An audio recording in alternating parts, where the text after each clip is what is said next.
Novembra sākumā Daugavpils novada doma izsludināja konkursu par video novērošanas sistēmu ierīkošanu novada skolās ar mērķi palielināt drošību mācību iestādēs. Pēc sākotnējiem aprēķiniem video novērošana visās izglītības iestādēs būtu pārāk dārga, tāpēc tika nolemts, ka tiks izmēģināts pilotprojekts, lai izvērtētu, cik liederīga un efektīva ir kameru uzstādīšana.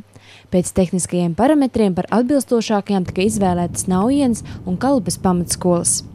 Izsludinātajā iepirkumā vinnēja firma Infodispečers, kuri videokameru uzstādīšanu abās skolās piedāvāja veikt par 3,7 tūkstošiem latu.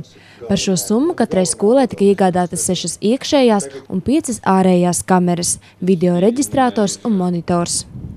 Skolu direktori atzīst, ka videokameru uzstādīšana ir sena iecere, kura pateicoties Daugavpils novada domas atbalstam un iniciatīvai ir sākusi īstenoties. Videokameras ir iespēja nodrošināt un sekot visam līdzi, lai mūsu bērni būtu pasargāti gan no negatīvām reklāmām, gan no dažādu varbūt kaitīgo vielu izplatīšanas un, protams, arī tīri fiziska drošība.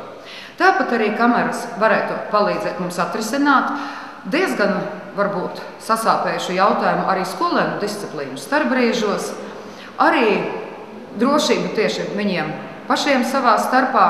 Un, protams, tā ir iespēja dažreiz arī vecākus pārliecināt par tām lietām, kurus varbūt nevienmēr vecāki grib noticēt par to, cik spēj pārvērsties skolēns mājās un skolā.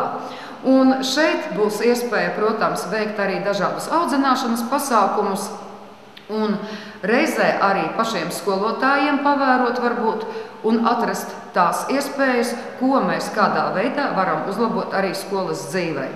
Video novērošana sniedz iespējas sekot skolā notiekošiem arī brīvdienās, jo kameru fiksēto var uzmanīt jebkurā vietā, pieslēdzoties internetam. Bieži gadījās tā, ka pēc brīvdienām atnākot uz skolu, var redzēt, ka skolas apkārtnē ir piegāņēta ar visdažādākiem grūžiem, pudelēm, ar izsmēkiem, piespļaudīts uz skolas ieejas durvīm. Un tagad es ceru, ka tā nebūs un visi iedzīvotāji redzēs, ka skolā notiek video novērošana un viņi varbūt padomās, vai drīkst to darīt vai nē.